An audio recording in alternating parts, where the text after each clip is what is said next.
অসম আৰু অসমীয়াৰ যি খিলঞ্জীয়া অস্তিত্বক লৈ আচলতে যিদৰে শংকাত ভুগি ইতিমধ্যে অসম জুৰি প্ৰতিবাদমুখৰ পৰিৱেশৰ সৃষ্টি হৈছে তাকে লৈ ইতিমধ্যে আমি যদি চাওঁ শেহতীয়াকৈ আচলতে চৰাইদেউত 12টা জাতীয় জনগোষ্ঠীয় সংগঠনে একত্ৰিত হৈ গঠন কৰা চৰাইদেউ ঐক্য মঞ্চ ইতিমধ্যে সোণাৰী নগৰৰ ব্যৱসায় প্ৰতিষ্ঠান হওক বা বেচৰকাৰী অনুষ্ঠান হওক তেওঁলোকে অসমীয়াৰ যি হোৰ্ডিং স্থাপন কৰিবলৈ তেওঁলোকে হোৰ্ডিং লগাবলৈ ইতিমধ্যে তেওঁলোক উপস্থিত হৈছে তেওঁলোকে এখন স্মাৰকপত্ৰ প্ৰদান কৰিছে চৰাইদেউ জিলাৰ সদৰ সোণাৰী পৌৰসভাৰ পৌৰপতিক আৰু তেওঁলোকে স্মাৰকপত্ৰ প্ৰদান কৰি আচলতে পৌৰসভাই আচলতে কেনেদৰে ব্যৱস্থা গ্ৰহণ কৰে তাৰ ওপৰত তেওঁলোকে আলাপ আলোচনা লিপ্ত হৈছে আৰু মই পোনে ভিগু হাতীৰ মই আচলতে গৈছোঁ আচলতে কি ক'ব বিভিন্ন সময়ত আচলতে অসমত এটা পৰিৱেশ আজিৰ তাৰিখত পৰিৱেশ যথেষ্ট অৰাজক আৰু তাৰ পৰিৱেশত অসমীয়াই আজি থলগীৰ জনতাই আচলতে ব্যৱসায় প্ৰতিষ্ঠানে হওক বা অন্যান্য চৰকাৰী বেচৰকাৰী প্ৰতিষ্ঠানে হওক অসমীয়াত তেওঁলোকে পোষ্টাৰ লগাবলৈ অনুৰোধ জনাইছে অসমীয়া হোৰ্ডিং লগাবলৈ অনুৰোধ জনাইছে আৰু শেহতীয়াকৈ আপোনালোকে আজি সোণাৰী পৌৰসভাৰ জৰিয়তে আপুনি তেওঁলোকে তেনে এটা আহ্বান ৰাখিছে কি ক'ব হয় আমি আচলতে আজি উপায়ুক্ত মহোদয়ক আমি এখন স্মাৰকপত্ৰ দিছোঁ আৰু প্ৰতিলিপিখন আমি পৌৰপতিলৈ কৈছোঁ সোণাৰী পৌৰসভা আমি 8টা দাবী সম্বলিত যিটো স্মাৰকপত্ৰ দিছোঁ তাতে এটা আছে যে আমাৰ সোণাৰী পৌৰসভা এলেকাধীন যিবিলাক ব্যৱসায় প্ৰতিষ্ঠান আছে ব্যৱসায় প্ৰতিষ্ঠান নামফলকসমূহ আমি অসমীয়াত কৰিবৰ কাৰণে তেখেতক 7 দিনৰ সময়সীমা আমি বান্ধি দিছোঁ আৰু দ্বিতীয়তে আমাৰ যিটো আছে আমাৰ স্থানীয় আমাৰ সকলোখিনি মানে যিখিনি ব্যৱসায় প্ৰতিষ্ঠান আছে তাতে 100% থলুৱা নিযুক্তিৰ কথা কৈছোঁ আমি ব্যৱসায়বিলাকত আৰু লগতে আমাৰ যিটো আমাৰ এই নতুনকৈ যিবিলাক ব্যৱসায় প্ৰতিষ্ঠান তেখেতলোকে পৌৰসভাই বনাই আছে আবণ্টন দিছে তাত আমি থলুৱা লোকসকলক দিবৰ কাৰণে আমি সময়সীমা বান্ধি দিছোঁ আপোনালোকে দেখিছে যে অসমৰ বৰ্তমান যিটো পৰিৱেশ পৰিস্থিতি হৈছে অসমীয়া মানুহ আমাৰ থলুৱা মানুহখিনি আজি এটা যিটো অৱস্থালৈ আমি গতি কৰিছোঁ প্ৰায় অসমীয়া মানুহখিনি গতিকে আমি সেই অসমীয়া মানুহখিনিক সুৰক্ষিত ভৱিষ্যতৰ কথা চিন্তা কৰি যাতে আমি অসমীয়া ভাষাটো আমাৰ যিটো আমাৰ মুখৰ ভাষা সেই ভাষাটো যেতিয়া আমি সংকটত আহিছে আজি হিন্দী বা ইংৰাজী ডাঙৰ আখৰে তেখেতলোকে ব্যৱসায়ীসকলে নিজৰ যি মন যায় তাতে নাম ফলক ডাঙৰকৈ লগাইছে অসমীয়াটো ক'ৰবাত অকণমানকৈ সৰুকৈ ক'ৰবাত লিখিছে গতিকে আমি আশা কৰিছোঁ যে এই পৌৰসভাই 7 দিনৰ ভিতৰত বিহিত ব্যৱস্থা গ্ৰহণ কৰিব লাগিব অন্যথা আমি যিটো আজি 12টা দল সংগঠন আমি উমৈহতীয়া মঞ্চ ঐক্য মঞ্চ আমি সকলোৱে লগ হৈ অন্যথা আমি 7 দিনৰ পাছত যদি তেখেতলোকে কাৰ্য ব্যৱস্থা গ্ৰহণ নকৰে তেতিয়া আমি কিন্তু নিজাববীয়াকৈ কাৰ্যসূচী গ্ৰহণ কৰি আমি সেই সেনেকুৱা ফলকবিলাক আমি ভাঙি পেলাম তাৰপিছত আমি অসমীয়া ফলক লগাবলৈ আমি ব্যৱসায় প্ৰতিষ্ঠানসকলো দাবী যাইছোঁ আৰু যদি তেখেতলোকে এইটো নামানে কিন্তু আমি নিজাববীয়া আমি কাৰ্যসূচী ঐক্য মঞ্চৰ ফালৰ পৰা আমাৰ লোৱা পোষকতা আমি কৰিছোঁ দেখা গৈছে আপোনালোকে সদ্যহতে পৌৰপতিৰ লগত আলাপ আলোচনা লিপ্ত হৈছিল পৌৰপতিগৰাকী কি মত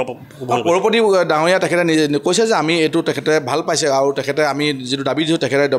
দাবীটোৰ সহায় জনাইছে আৰু তেখেতে খুব কম সময়ৰ ভিতৰতে আমি এইটো ব্যৱস্থা লৈ চব অসমীয়া ফলক কৰি আচলতে তেখেতলোকৰ অলৰেডি চাৰ্কুলাৰ দিয়া আছে বোলে অসমীয়া কৰিবৰ কাৰণে কিন্তু ব্যৱসায়ীসকলে আচলতে অসমীয়াটো তেখেতলোকে নিজে নলগোৱা এটা ব্যৱস্থা হৈছে গতিকে আমি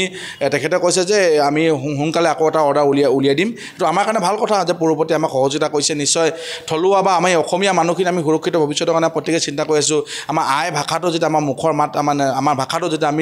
আমাৰ নাথাকে তেতিয়া আমি কি পৰ্যায়ত গতি কৰিব আমাৰ জাতিটো গতিকে আমি ভাবোঁ যে আমি আমাৰ অসমীয়া মানুহৰ সুৰক্ষিত ভৱিষ্যতৰ কাৰণে আজি থলুৱাসকলৰ সুৰক্ষিত ভৱিষ্যতৰ কাৰণে আজি ব্যৱসায় প্ৰতিষ্ঠান চবতে যদি আমাৰ থলুৱা নিযুক্তি হয় আজি মাৰোৱাৰী বিহাৰী যিবিলাক ব্যৱসায় প্ৰতিষ্ঠান কৰিছে ব্যৱসায় কৰক আপত্তি নাই তেখেতলোকে তাত খালি এই যিসকল আমাৰ কাম কৰা মানুহ বা মুনিম হিচাপে যিবিলাক ৰাখিছে আমি ভাবিছোঁ থলুৱা মানুহ ৰাখক তেখেতলোকক যদি এজন দুজন ৰাখে আমাৰ ক'বলগীয়া একো নাই কিন্তু 80% হ'লেও তেখেতলোকে আমাৰ মানুহ ৰাখক যাতে আমাৰ মানুহ আমি সংস্থাপিত কৰিব পৰা যায় তাৰ ব্যৱস্থা গ্ৰহণ কৰিবলৈ আজি আমি পৌৰসভা পৌৰপতি সন্মানীয়ক আমি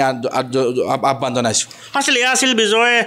এয়া আছিল ভিগু হাতীমৰা ডাঙৰীয়া আৰু এটা কথা ক'ব লাগিব যে ইতিমধ্যে অসম মানে অসমীয়া পৌৰপতিগৰাকীৰ লগত তেওঁলোকে আলাপ আলোচনা লিপ্ত হৈছিল আৰু মই পোনে পৌৰপতিগৰাকীৰ ওচৰলৈ গৈছোঁ তেওঁ আচলতে 12টাকৈ সংগঠনে চৰাইদেউ ঐক্য মঞ্চ আচলতে তেওঁলোক এটা আহ্বান জনাইছিল যে চৰাইদেউ জিলা সদৰ সোণাৰী যি নগৰৰ ব্যৱসায় প্ৰতিষ্ঠানসমূহৰ হোৰ্ডিংছবিলাক অসমীয়াত হ'ব লাগে আৰু আপোনাক আজি খন্তেক সময় পূৰ্বে এখন তেওঁলোকে স্মাৰকপত্ৰ প্ৰদান কৰিছে আপুনি কেনেদৰে কাৰ্য ব্যৱস্থা গ্ৰহণ কৰিব এইখিনি আমি সমগ্ৰ অসমতে আপোনাক ধন্যবাদ জনাইছোঁ প্ৰথমতে সমগ্ৰ অসমতে আমাৰ থলুৱা খিলঞ্জীয়াৰ যিখিনি আমি অধিকাৰ এই অধিকাৰখিনিৰ স্বাৰ্থত আমাৰ উজনি অসমে বিশেষকৈ বিভিন্ন সংগঠনে তেওঁলোকে সিদ্ধান্ত লৈছে আৰু এই সিদ্ধান্তখিনি আমাৰ থলুৱাৰ স্বাৰ্থত কৰা হৈছে বুলি ময়ো অনুভৱ কৰিছোঁ এইখিনি হ'ব লাগে আৰু মই এটা কথা আপোনালোকক জনাই ভাল পাম যে যিটো আমাৰ বিশেষকৈ ছাইনবোৰ্ডৰ কথাৰ যিটো আহিছে ফলক লগোৱাটো অসমীয়াটো ওপৰত হ'ব লাগে তাৰপিছতে ইংৰাজী হ'ব লাগে তাৰপিছত যদি হিন্দী ভাষা বা অন্যান্য ভাষা দিব খোজে এইটো দিবৰ কাৰণে আমি 2022 চনতে আমাৰ পৌৰ এলেকাৰ সকলো মানে ব্যৱসায়ী বা অন্য প্ৰতিষ্ঠানবিলাকক আমি লিখিতভাৱে আৰু মাইল যোগে প্ৰচাৰ কৰি তেখেতসকলক জনাইছোঁ যে এই ব্যৱস্থাটো আপোনালোকে গ্ৰহণ কৰক। আৰু কিছুৱে হয়তো সঁহাৰি জনালে আৰু পিছত মানে কথাটো অকণমান তল পৰি যোৱাৰ নিচিনা হ'ল। গতিকে মই যিহেতু অসমীয়া ভাষাটো যে প্ৰথম হ'ব লাগে এই কথাটোত আগৰ পৰাই আমি গুৰুত্ব দি আহিছোঁ। গতিকে এতিয়া 12টা সংগঠনে তাৰ ওপৰত আমাক মানে এইটো কাৰ্যকৰী কৰিবৰ কাৰণে অনুৰোধ জনাইছে। নিশ্চয়কৈ মই তাৰ ওপৰত ভিত্তি কৰি আমাৰ ৰাইজক সকলোকে মই আবেদন জনাম যাতে মই 10-12 দিন সময় দিম। নিশ্চয় তেওঁলোকক মই অহা ছেপ্টেম্বৰ 10 তাৰিখমানলৈকে মই সময় দিম যাতে এই সময়খিনিৰ ভিতৰতে তেওঁলোকে আমাৰ অনুৰোধটো ৰক্ষা কৰি আমাৰ সকলো দল সংগঠনৰ যিখিনি তেওঁলোকে বিচাৰিছে সেইখিনিত যাতে সহায় সহযোগ আগবঢ়ায় তাৰ বাবে মই তেখেতলোকক নিবেদন জনাম।